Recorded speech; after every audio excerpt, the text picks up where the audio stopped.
today's show from Napoleon Township, Fire Chief Jay Hawley and Police Chief Dwayne Pittman. Guys, welcome to the show. Thank you, Mark. Glad to be here. And it was surprised me that we had never met before. Because I've seen you around, but we've never really met. Yeah. I don't know why. I don't either, because people think we're related. Yeah. But we're not. That we know of. That we know of, but it's possible because your family traces its history back to the East Coast, That's does correct. mine.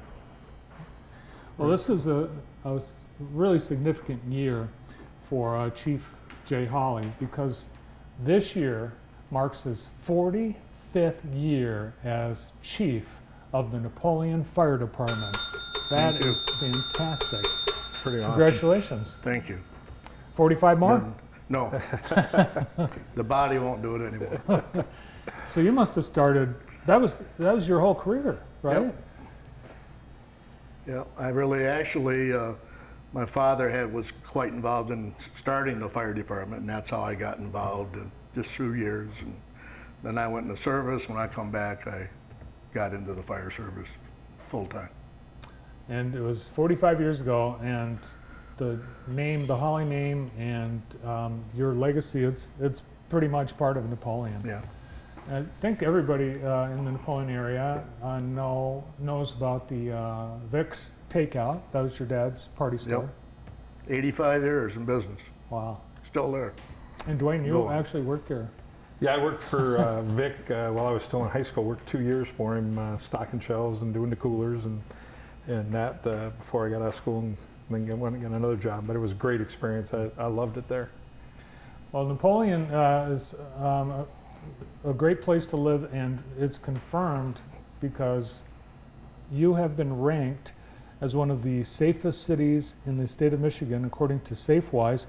You are in the top 10, number 9. Congratulations. Yeah, we've maintained like top 20 for the last several years when Chief Curry was there, and I think we were as high as 4 at one point. There's several different polls that they use, but we're really proud of that one, and we obviously want to continue to do better.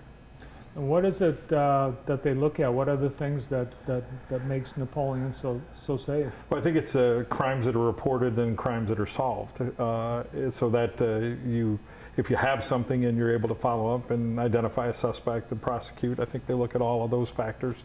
Unfortunately, we don't have a lot of really big things going on, occasionally in Napoleon, and when we do, we have excellent police officers there. Several retired JPD officers, retired state police, and all very capable with a lot of experience. And so we try to solve them as fast as we can. It takes a little longer than we'd like sometimes, but most things we're able to get solved and then work with the prosecutor's office and try to bring that case to a close. Well, I would imagine with the fewer cases, that gives you and your team more time to spend on each case, right? Right, absolutely. We do have time to follow up and do those things. So it's been, we've been really fortunate though. All right, Napoleon continues to grow, and so do the needs, and because of that, you've got a millage. In fact, I think it's a combined millage for Yes. fire and police. Well, Jay, tell us a little bit about the need for the fire millage. Well, one of the things we've experienced in the last, I got to go back 10 years, is lack of people that want to be able to do this job on a part-time basis. And society has changed. People have moved out of town. Our people work out of town during the day, so that's what we're looking at with the millage, to hire full-time people during the day. And you're currently, is it a part-time volunteer? It's paid on-call volunteer type of fire department. I'm the only full-time at present. And you have a nice new, fairly new fire Nice barn. facility. Well, believe it or not, it's going to be 20 years old. Really? Yeah, doesn't seem like it, but it is. It looks brand new. Yeah. You take good care of it. Yeah, it took us a long time to get it, and we hope to spend a lot more time there. So staffing people, that's the main need. It's the biggest reason on the fire service. There's a lot of other little things, ancillary type stuff, that small equipment that needs to be replaced, but we're focused on getting the daytime help. We have 2 stations, and our number 2 station we can't man at all because we just don't have people available. Where's the second station? In the Ackerson Lake area, up on Miles Road. Oh yeah, I can picture it now. Yeah, across from the Roseland Cemetery. And you just basically store equipment there. Yes, yeah. If we have some people, then they respond there, but not very often. We just don't have them. In your townships, it's pretty widespread. You've got a lot of Yeah, area. we're 32 square miles, but we're real long and skinny. And we also provide fire protection in Norville Township, the north half. And I think a good deal of 127 is in your township, isn't it? We're right on the edge. Actual 127 is in Summit and Liberty Township, but Meridian Road is ours, the gravel part. All right. Dwayne, what about the needs for the police department with this millage? Well, for the police department, we're really looking at trying to upgrade the salaries a little bit. You'd be surprised what the part-time officers make. We have 2 full-time and then myself that's full-time. And then part-time officers, and they're out there, you know, doing a tough job. And retaining those people is difficult if you don't, you know, offer them a good wage and make sure the environment's good. And so far, everybody that's come to Napoleon, the guys from the city of Jackson love it out there. The people like them and they like the people, and we've been fortunate. But if you don't pay them decent, you're not going to have the ability to retain them. And I don't want to be the chief of a department of people that barely made it somewhere else or maybe got let go from another agency. I want good people. Along with that, we're looking at adding a full-time school liaison officer at the Napoleon High School. The school is graciously paid for the last several years for 3 days a week to have an officer there. So that hasn't had to come out of my budget, but we'd like to provide one there every single day, doing a lot of interaction with the kids and being able to eat lunch with them and greet them when they come to school and be there to handle anything that goes on in the school and help them make sure they're safe. So that's a big part of it. We're looking to add another full-time officer to eliminate some of the part-time hours that are available, maybe expand some coverage. We cover 20 hours right now. We'd like to maybe move it up to 22 hours a day and just make sure that we keep that ranking or make it higher in Napoleon. Yeah, and that's the unfortunate the way things are today. That schools want to have some sort of police presence, and Right. so the police. Yeah, we put a really new security system in the school for alerting if there's a problem. It's a lockdown system, both for police and fire to be able to respond and to any kind of an emergency. But you know, parents, the big thing we hear in the community is the parents like seeing the patrol car at the school. They like the officer being there. They're able to let the kids interact with police officers, because over the last several years, the picture, I think, has been painted that the police are not good people. But when you're able to interact with a young kid early on and show them that, you know, you're there to help them and are friends with them, I think it's important. And I know both the police and fire department are trying to do more with the community and be involved in the community, be at the football games, basketball games, so people see us, and if they have a question, we can answer it. And we can answer it right then and try to help them out with any needs they have. And I think we have a really, really good community police agency, and the team that's in place is, in my opinion, is phenomenal. So, and I don't want to lose that. I don't want to be the chief of a has-been department. I really don't. Well, I think anybody that's been to a Napoleon Schools event, especially the games, they have seen one of you or one of your people. Sure. And I think Mike Curry for years was. A lot of people thought he was one of the coaches. Yeah, yeah, absolutely. He was there almost as long as Chief Hawley. He was there for 41 and a half years. And I know one of the things that you've creatively been able to staff your department with experience, because you've probably got people who wouldn't be able to afford to work if they didn't have maybe a retirement income from another department. And Sure. I think that's been your secret to your success. Oh, we've been, Chief Curry started that, and I've continued that to make sure that we get good quality people, and most of them still have a passion, which is important, especially with the pay not being as high.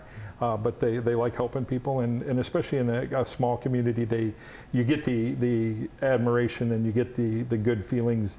We do a lot of stuff on Facebook with the community, and we've reached out to the community. We've had crimes in the community and asked for their help, and we have had great success at identifying cars and suspects and things like that. So, and Chief Hawley and I work together whenever there's something going on in the community to make sure they're aware of what's going on, and we use Facebook quite a bit and other social media, Twitter and whatnot for that.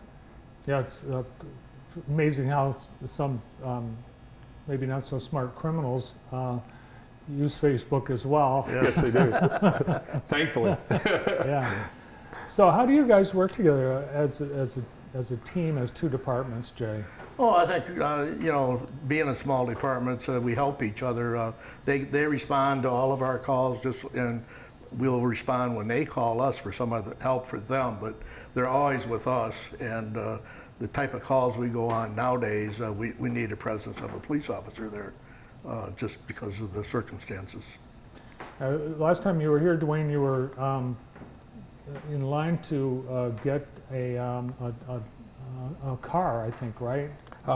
We got body cameras and in-car cameras. In-car cameras, yeah. We had a Facebook GoFundMe by one of the local, one of the race teams, but at the Michigan race. Mm-hmm. So we had that Starcom Racing helped us out with that, Superior Essex, and we actually reached our goal just recently. Starcom race team and Starcom Fiber out of New Jersey said that they were going to make sure that we hit our goal, and they sent me a check the other day for $7,000 to make sure we made the $15,443 goal that we had. So we're unbelievably appreciative of their efforts, and a lot of community, a lot of the local Kelly Fuels, Aggies, Jim's Collision, those people donated money.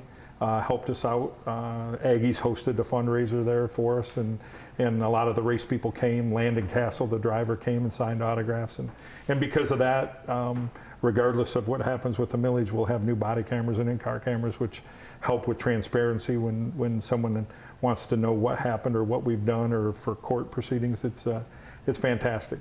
And then just recently, Chief Hawley helped me out with in-car computer, brand new in-car computer that the fire department had. So that saved me about $3,000 that way. So in that aspect, we work together quite well to make sure that we give the community the best bang we can for their dollar. Jay, you mentioned you're the only full-time staff Yes. position at the fire department. How big is your team? Oh, right now we're down to about 15 people, and I usually like to operate with 30. That covers, you know, all hours of the day. But and I guess one of the things I wanted to let everybody know is that we operate under a 1950s model, and that's what's caught up with us in this day and age. And we don't have the people, we don't have the funds, and I think where we looked it up, we're either the only or one of the only townships that don't have an operating millage for police or fire in Jackson County. Oh, really? You've never had that? Never had it. Right. And the technology issues, such as the chief has said, that's what's really put us in a tough spot, is the car cameras, in-car cameras, computers, and all the updated firefighting equipment, things like that. All that stuff is expensive, and it is getting more and more expensive, as are the police cars and fire trucks and those kind of things too. So yeah, it's amazing how much fire truck costs. Oh yeah, it's when I spec'd out my first fire truck, and it was $132,000, and the last one we just purchased was over $500,000. Wow. And now they're going for $650. So brings me into one other point I'd like to make. Our millage is, the first millage here in August is for operations of police and fire, and then we have a second millage request coming up in May of 2020 to replace apparatus, and that's for 75 cents for 20 years. So there'll be two this August, and then Yes. next year for equipment. the next one will be for equipment, and they were doing that one at the time that the millage or the bond issue comes off for the building that we're in now, which was 20 years old. So that'll fall off the taxes, which will almost be a complete wash for the new 0.75 mil that the fire department's looking for 20 years for their purchase of fire trucks and other equipment. And my equipment is fairly expensive, but sitting down with the chief and working on these budgets and realizing what the fire service, the equipment, the trucks, the Scott packs, the gear, it's just astronomical. And I think people don't quite realize it, because you see a patrol car and we keep them fairly clean. They have over 100,000 miles on them. You look at a fire truck and it really looks nice because they keep it nice, but it's 19 years old. So we're actually having an open house on the 14th Sunday at 1 o'clock in the afternoon until 4, so that people can come through and just take a look at our equipment, see what we're working with and that kind of thing. And then an informational meeting about what the millage is and whatnot at Napoleon High School at the cafeteria on Monday the 15th, and that's at 6:30 p.m. and try to answer some questions for the community that if they have them at that point. All right, so it's this coming Sunday and the And next Monday, Monday. yeah. And Monday. Yeah, absolutely. You have told me, I know that you really put this off as long as you could. You get to a point where I'm wondering how much, the growth of the township, we see so much new right there in Napoleon Corners, and being a resort community as well, you get quite the influx during the summer. That must contribute to the load on Yeah. both departments. Yes, it does. Yes. Most of our lake areas are built up now. They all got sewers and full-time residents now. So, we've got a population of right close to 7,000. And we're, in the fire part, we're running about 5, and this year we're going to have 600 runs. No kidding. Oh, yeah. And of course, 75% of those 600 will be EMS related.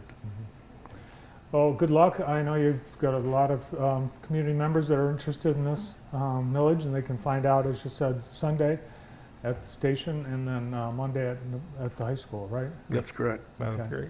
All right, and then the newest building, restaurant in Napoleon, the Galley, the ice cream. I notice it's a big hit. Do you have a favorite flavor? Butter pecan is really good there, by the way. I don't have a favorite. I'll eat any of them, as you can see. All right. So 5 more years to get you to 50 years as chief. I don't think I'll make it that long, but we'll see. Okay. We'll well, see how it goes. You look like you got at least 5 years left in you. Thanks for coming in today. Oh, Thank you, appreciate Bud. it. Thank you. The chief of the Napoleon Fire Department, Jay Holly, and the chief of the Napoleon Police Department, Wayne Pittman. A lot more coming up on today's show. Next